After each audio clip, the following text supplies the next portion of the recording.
क्या आपने कभी ध्यान देकर महसूस किया है कि सिर्फ ओम बोलते ही अंदर का कोई कोना शांत हो जाता है? क्या मंत्र केवल शब्दों का क्रम है या इनमें ऐसी किसी छिपी हुई ऊर्जा का जाल है जो आपके शरीर, मस्तिष्क और चेतना को तराशता है?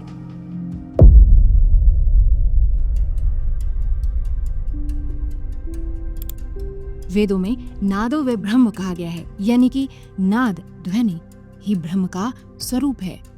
यह वाक्य केवल काव्य नहीं, एक ऐसी दर्शन कुंजी है जो यह बताती है कि सृष्टि प्रक्रिया में ध्वनि कंपनों की भूमिका मूलभूत रही है। प्राचीन परंपराओं में नाद को सृष्टि के प्रथम स्वरूप के रूप में देखा गया है और यही नाद मनुष्य के अंदर के सूक्ष्म तंत्र को भी छेड़ता है। आज की वैज्ञानिक समझ भी कहती है कि वस्तुओं और प्रक्रियाओं के स्तर पर कंपन और तरंगे महत्वपूर्ण हैं। क्वांटम से लेकर तंत्रिका तंत्र तक वाइब्रेशन एक उपयोगी रूपक और कभी-कभी मापक सिद्धांत बनकर उभरता है। इसलिए प्रश्न वैध है। जब आप मन, स्वर और शारीरिक अवयवों के साथ जानबूझकर ध्वनि उत्पन्न करते हैं, तो क्या आप किसी सूक्ष्म व्यवहार को सक्रिय कर रहे होते हैं जो मौजूद अनुभव को बदल दे। उपनिषदों और नाद योग की परंपरा में नाद दो प्रकार का माना गया है। पहला आहत, जो बाहर से आता है जैसे इंस्ट्रूमेंट या वाणी। दूसरा अनाहत, भीतर से स्वतः गूंजता नाद। कश्मीर शैव दर्शन का एक स्पंद सिद्धांत बताता है कि सृष्टि निरंतर एक स्पंद सटल वाइब्रेशन में है जो स्थिर नहीं बल्कि चलनशील और सृजनात्मक है। आध्यात्मिक दृष्टि से मंत्रों की ध्वनि रचना केवल पंक्तियों का संयोग नहीं, वह एक संरचित कंपन है जो साधक के मनोभावों, स्मृति संस्कारों और सूक्ष्म काय के अनुकूलन के लिए बनी हुई प्रतीत होती है। मनोविज्ञान की भाषा में कहें तो मंत्र एक ध्वनिक संकेत है जो बार बार पढ़ने पर मन के pattern, attention, appraisal, memory association को दोबारा प्रतिबद्ध कर देता है और यही दीर्घकालीन बदलाव न्यूरोप्लास्टिसिटी के स्तर पर लाने का आधार बनता है।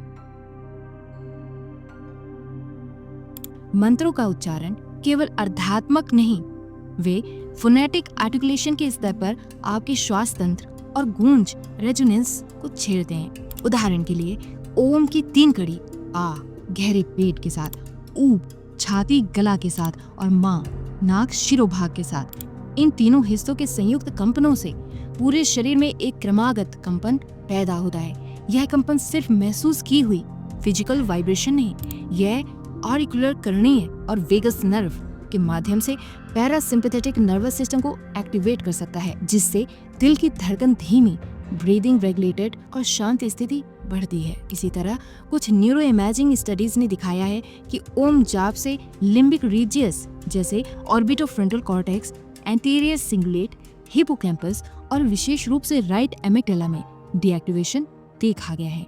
यानी फियर और इमोशनल रिएक्टिविटी से जुड़े केंद्रों पर शांति प्रभाव पड़ता है। यह निष्कर्ष बताता है कि उच्चारित ध्वनि सीधे मस्तिष्क के इमोशन रेगुलेशन नेटवर्क को प्रभावित कर सकती है। ऊपर दिया गया न्यूरल मैकेनिज्म साधारण शब्दों में समझाने के लिए है। अलग अलग व्यक्तियों में प्रभाव की तीव्रता और मैकेनिज्म अलग हो सकते हैं। लंबे समय से एक चर्चा चली आ रही है कि 432 हर्ट्ज पर ट्यून की गई ध्वनि और कुछ प्राचीन ट्यूनिंग प्रणालियां प्रकृति लय के ज्यादा निकट होती हैं और सुनने वाले पर शांतिदायक प्रभाव डालती हैं। नियंत्रित अध्ययनों में भी संकेत मिलते हैं कि 332 हर्ट्ज पर संगीत सुनने से हृदय दर में कमी आ सकती है और सब क्लिनिकल रिलैक्सेशन मार्कर्स बेहतर हो सकते हैं।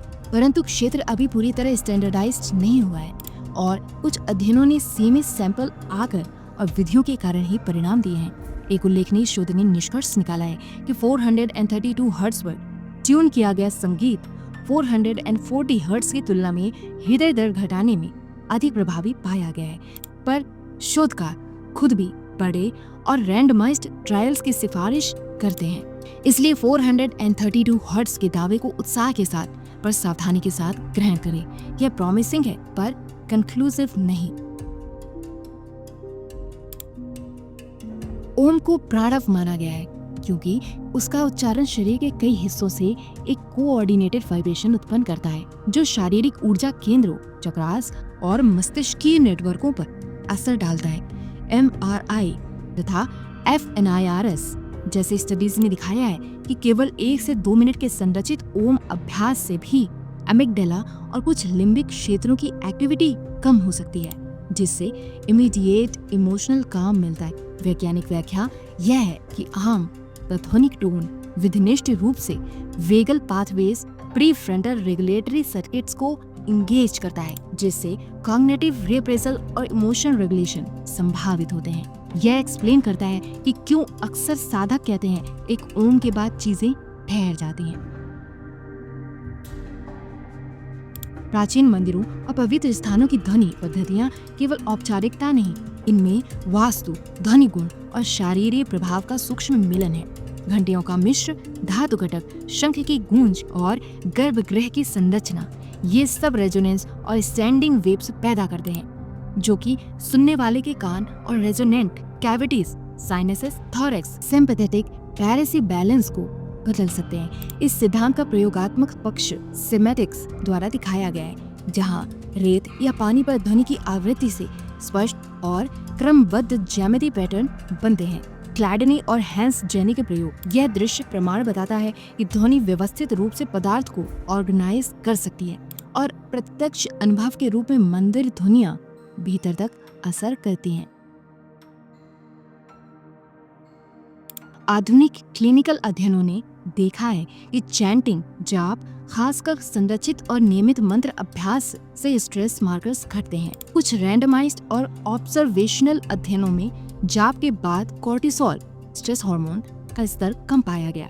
साथ ही सेल्फ रिपोर्टेड एंजाइटी घटने और सोशल कनेक्टेडनेस बढ़ने की रिपोर्ट मिली है। समूह जाप पर किए गए कंट्रोल्ड ट्रायल्स ने भी सिमिलर रिडक्शंस दिखाए। मतलब उच्चारित सामूहिक ध्वनि न केवल इंडिविजुअल साइकोलॉजी को बदल सकती है, बल्कि सोशल बॉन्डिंग के माध्यम से रेजिलियंस भी बढ़ा सकती है। शोध ये सुझाते हैं कि जाप का प्रभाव सीधे ऑटोनॉमिक नर्वस सिस्टम HRV में सुधार, एंडोक्राइन मॉड्यूलेशन, कॉर्टिसोल में कमी और सब्जेक्टिव इमोशनल रेगुलेशन से जुड़ा हुआ है। यह निष्कर्ष प्रॉमिसिंग है, पर विधियों में विविधता के कारण लार्जर रेप्लिकेशन स्टडीज की आवश्यकता बनी हुई है। परंपरागत मानचित्र में हर चक्र मूलाधार से सहस्रार चक्र तक का अपना सिंबॉलिक भाव, शारीरिक क्षेत्र और बीज ध्वनि दिया गया है। आधुनिकता के दृष्टिकोण से इसे साइकोलॉजिकल, सिंबॉलिक और कभी-कभी एंडोक्राइन मैपिंग के रूप में भी देखा गया है। मूलाधार लम, स्थिरता, पृथ्वी भाव, संबद्धता अनुसार एंड्रोनल सेकुलर जवाब से संबंधित माना जाता है। स्वाधिष्ठान चक्र वम, सृजनात्मकता, भावनात्मक फ्लूइडिटी, रिप्रोडक्टिव एक्सेस से जुड़ाव का प्रतीक। मणिपुर चक्र रम, शक्ति, आत्मविश्वास, मेटाबॉलिक डाइजेस्टिव सेंटर के साथ प्रतीकात्मक संबंध, अनाहत, यम, प्रेम और सहानुभूति, हृदय, थाइमस के साथ भावनात्मक रेजोनेंस।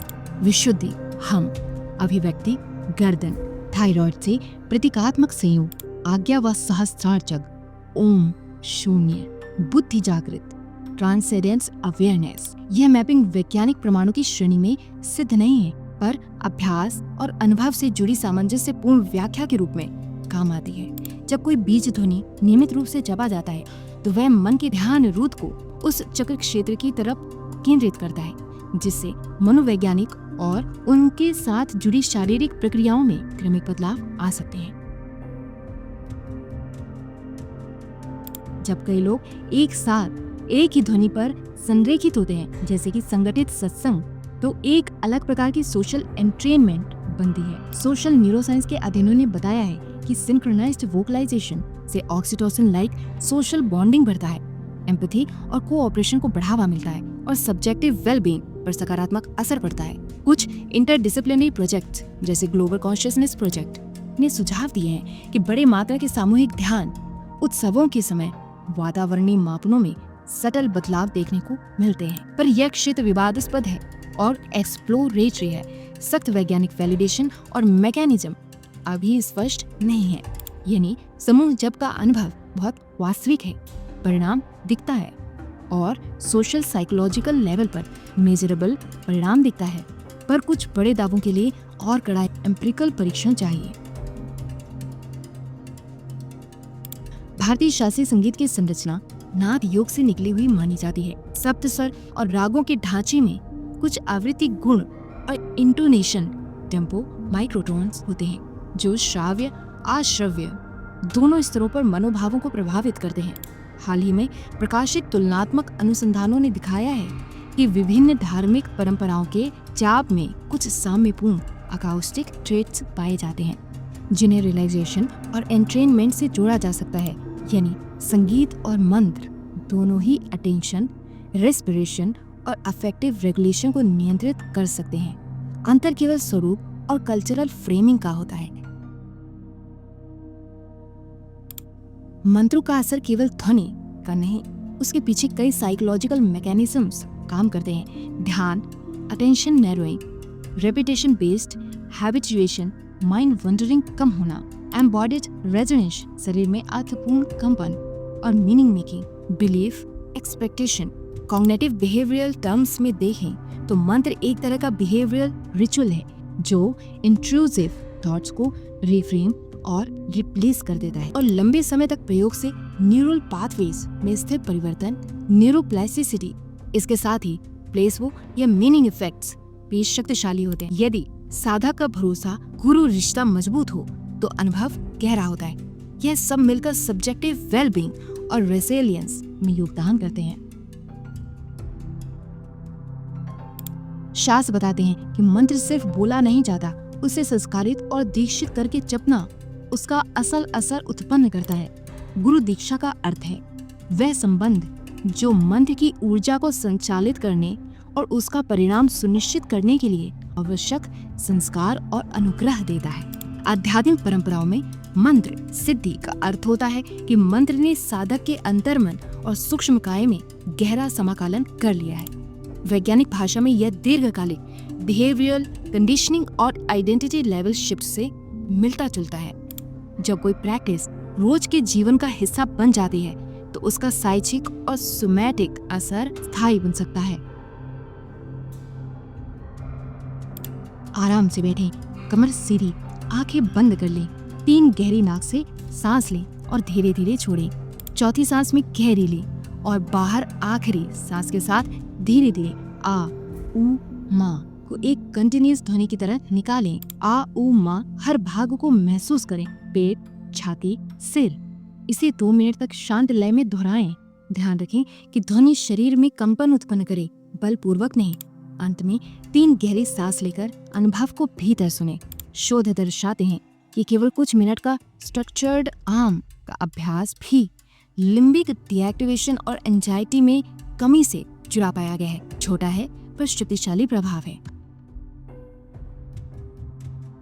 हर व्यक्ति का अनुभव अलग होगा। कुछ लोगों को तीव्र शारीरिक भावनाएं या मेमोरीज उभर सकती हैं। यह अभ्यास का हिस्सा हो सकता है। यदि कोई साइकेट्रिक्स कंडीशन है तो पहले क्लिनिकल सलाह लें। कई प्रॉमिसिंग स्टडीज हैं पर मेथोडोलॉजी में हेटेरोजेनिटी है, इसलिए वैज्ञानिक समुदाय अभी तक कुछ दावों को पूर्णतः यूनिवर्सल नहीं मानता। यह कह सकते हैं कि एविडेंस प्रॉमिसिंग है पर हमेशा प्रमाणिक रेप्लिकेशन स्टडीज की जरूरत होती है। ध्वनि सिर्फ एक भौतिक घटना नहीं, यह एक माध्यम है जो शरीर, मस्तिष्क और चेतना के बीच पुल बनाती है। मंत्रों की पुनरुक्ति, अनुशासन और अर्थ भरण से यह पुल मजबूत होता है। कभी कभी वैज्ञानिक उपकरण आपके अनुभवों की पुष्टि करते हैं, जैसे न्यूरल डीएक्टिवेशन, कोर्टिसोल में कमी, और परंपरागत ज्ञान आपको व्यवहारिक विधि और रहस्य देता है। इसलिए ध्वनि का असली रहस्य यह है, वह आपको आपके भीतर के संगति क्षेत्र से जोड़ती है और यही साधना से परिवर्तनकारी बन सकती है।